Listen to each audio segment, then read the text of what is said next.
Assalamualaikum warahmatullahi wabarakatuh. Perkenalkan, nama saya Kristianawati, mahasiswa Universitas Bung Karno, Teknik Arsitektur semester 5. Kali ini saya akan sedikit mempresentasikan tentang hasil studi literatur saya mengenai gedung olahraga. Pengertian gedung olahraga sendiri, gedung olahraga adalah sumber daya pendukung yang terdiri dari segala bentuk dan jenis peralatan serta perlengkapan yang digunakan dalam kegiatan olahraga. Gedung olahraga memiliki sumber daya pendukung yang terdiri dari tempat olahraga dalam bentuk bangunan di atasnya dan batas fisik yang statusnya jelas dan memenuhi persyaratan yang ditetapkan untuk pelaksanaan program kegiatan olahraga. Nah, untuk persyaratan teknis dan kriteria kelayakan sendiri, jadi tipe gedung olahraga menurut peraturan Menteri Pendidikan dan Olahraga itu dibagi menjadi 3 berdasarkan dengan kapasitas atau tempat duduk gedung olahraga. Untuk kapasitas atau jumlah tempat duduk minimum 3.000 itu tergolong dalam kapasitas GOR yang besar, 1 sampai 3.000 itu masuk dalam kapasitas sedang. Untuk yang maksimum 1.000 itu termasuk dalam kapasitas GOR yang kecil. Di sini kita dapat lihat persyaratan teknis dan kriteria kelayakan. Untuk tipe C, karena kita fokuskan kepada kapasitas GOR kapasitas kecil ya, maksimum 1.000. Jadi pembahasan kali ini yang akan saya bahas adalah mengenai tipologi dan penggunaan gedung olahraga tipe C. Nah, cabang olahraga yang ada adalah bulu tangkis, bola voli, basket, futsal, dan sepak takraw.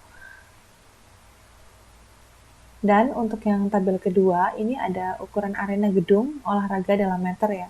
Untuk GOR tipe C sendiri, panjang termasuk zona bebas adalah 30 meter, lebar termasuk zona bebas 20 meter, tinggi langit-langit area permainan 9 meter, dan tinggi langit zona bebas 5,50 meter. Dan untuk zonasinya sendiri kita bisa lihat dari tabel tersebut, ini saya dapatkan juga dari Permenpora standar GOR, yaitu zona pertama yaitu terdiri dari arena atau bisa disebut juga dengan temporary safety zone. Zona 2 itu untuk penonton, zonanya penonton, tribun dan sirkulasi. Yang ketiga itu FAS, pengunjung dan daerah sirkulasi atau temporary safety zone. Dan yang zona keempat, perimeter di luar gedung olahraga atau final safety zone.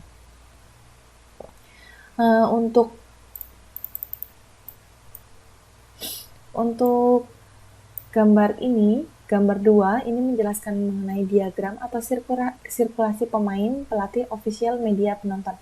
Jadi orang-orang yang mengunjungi atau pengunjung gedung olahraga sendiri kan terdiri dari penonton, pengelola gedung, media, pengelola pertandingan, wasit atau pelatih atau official, dan pemain atau atlet. Nah, kita bisa lihat dari anak panah ini untuk menunjukkan bagaimana sirkulasi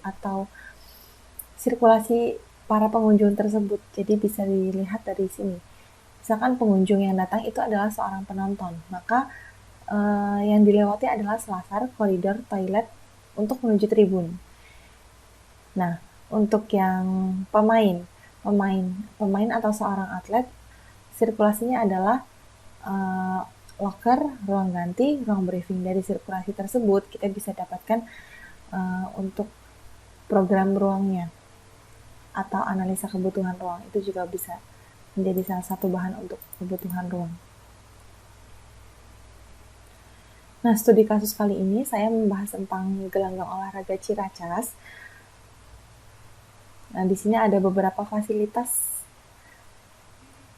seperti ruang atlet, ruang pengelola, tenan, lapangan, ruang fitness, parkir, kantin. Untuk utilitasnya sendiri ada rem, tangga, lift, hydran, AC atau pendingin ruangan. Yang kedua, saya ambil contoh dari luar negeri, yaitu Semi-Over Stadium di Haifa, Israel. Stadion Haifa ini dibangun oleh arsitek Mansfeld Kehat, arsitek KSS tahun 2014. Stadion Semi-Over adalah stadion sepak bola baru dengan kapasitas 30.000. Ini udah lebih dari besar ya, sangat besar. Di Haifa telah dirancang sesuai dengan standar kategori 4 UEFA dan peraturan FIFA.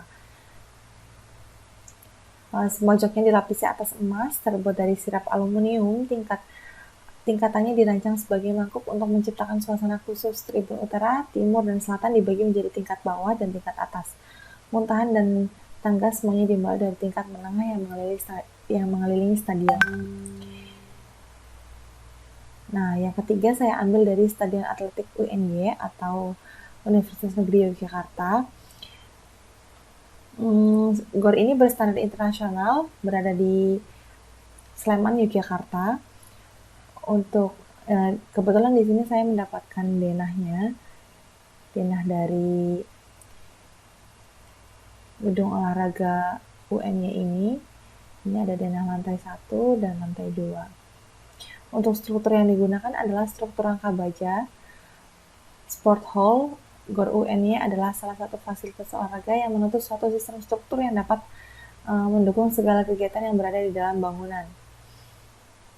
Untuk itu dipilih sistem struktur rangka bidang yang mempunyai kelebihan dan dapat digunakan untuk bentang panjang dengan bebas kolom dan kuat dalam menahan gaya tekan. Jadi pada intinya ini sih menggunakan struktur batang atau struktur rangka baja, seperti yang saya ambil contoh sebelumnya mengenai struktur ini, itu masuk juga ke dalam sistem struktur bangunan bentang lebar, dan GOR UN-nya termasuk ke dalam contoh struktur yang salah satu contoh GOR yang menggunakan struktur rangka baja atau rangka batang. Dan di sini ada juga mengenai standar, persyaratan teknis dan kriteria kelayakan yang saya dapatkan dari standar Permenpora. Untuk bisa dilihat juga dari gambar tersebut, ada standarisasi penempatan tribun, dan untuk fasilitas yang saya rangkum dari standarisasi Permenpora ada beberapa. Untuk fasilitas pemain sendiri terdiri dari ruang ganti pemain atau atlet, ruang ganti pelatih dan wasit, ruang masas atau fisioterapi, ruang medis, ruang tes doping, ruang pemanasan, ruang latihan beban, ruang rehat, dan ruang pengelola. Pertandingan kegiatan fasilitas media, fasilitas pengelola gedung olahraga, kantor pengelola, gudang alat olahraga, dan alat kebersihan, ruang kontrol, ruang ME, fasilitas pemeliharaan, ruang fungsional, dan pos keamanan. Dan untuk fasilitas penontonnya terdiri dari fasilitas untuk VIP, fasilitas untuk umum, dan pintu masuk, selasar, tribun, toilet, tempat ibadah, dan kantin. Nah, sekian presentasi dari saya. Apabila ada kesalahan mohon dimaafkan. Wassalamualaikum warahmatullahi wabarakatuh.